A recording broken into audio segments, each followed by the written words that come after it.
Here's your Farm and Ranch Report from the Montana Ag Network. Good morning, friends. It's time for your Farm and Ranch News. Well, supporters of local television programs like this one are urging others to visit with their members of Congress this month while they're back home on their congressional recess to join with others like Montana Senator Jon Tester and Wyoming's Mike Enzi and John Barrasso and even Colorado's Michael Bennet in letting the Satellite Television Extension and Localism Act reauthorization, or STELAR, expire at the end of the year. Now, Senator Tester says everyone, not just those in urban areas, should have access to their local news, weather forecasts, and more. It is just really important. I mean, we've had some incredible wildfires the last few years. This is just one example. We've had floods recently. Those local news stations do an incredible job covering those disasters. And then, if you're in agriculture, the first thing you do in the morning is take a look at the weather forecast and see what's going on.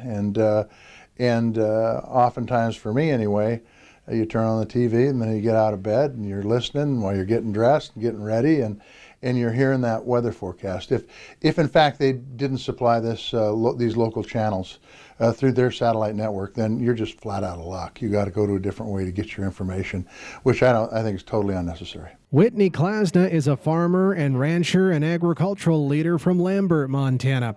She says people like her in rural America should have access to local television programming, just like they have access to locally raised beef for their dinner tables. So I live in an area where I don't actually get local state television in eastern Montana. I get North Dakota television. We don't even get local PBS. We can't even figure out what's going on in Montana politics or anything in our local news. So having that local TV aspect is huge. And I'm a huge proponent of buying local beef and having that access to the people in our communities that they can buy local beef. Why can't we have local television too? Wyoming Senator John Barrasso says STELAR is outdated and it's time for Congress to let it expire at the end of the year and do what's right for these rural communities that remain underserved by satellite companies like DirecTV that continue to receive limited or no access to local television programming. The bill that was introduced in the law from 30 years ago, about 15 years ago, said, we're going to fix this for local communities. And they're going to do it soon. Well, that was 15 years ago. It still hasn't been done. We need this problem addressed. People at home deserve to be treated right. Again, STELAR is set to expire on December 31st of this year, and supporters of local television programming are urging Congress to let it do exactly that. Stay with us. We'll have more ag news right after this. Roots, they anchor CHS to Montana. CHS is your partner for feed, for fuel, for agronomy, for grain. CHS is the largest agricultural cooperative in the world. CHS leads because our owners know this land and know how to make the most of this modern farming world. CHS is your cooperative. CHS, creating connections to empower agriculture.